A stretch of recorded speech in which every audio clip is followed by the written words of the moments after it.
3D printing has changed the way we make things. Even at home, people can now generate tools and decorative elements with a few clicks. However, until now the choice of materials has been limited.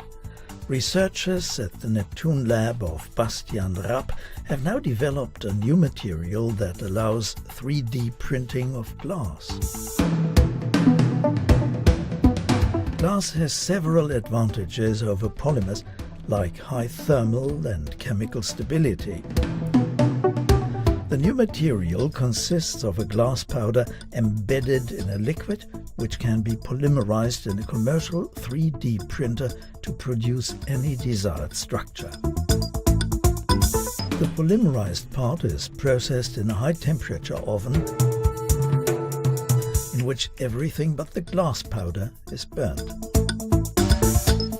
At high temperature, the glass particles start to fuse, forming a dense, transparent glass component. 3D printing of glass is now possible.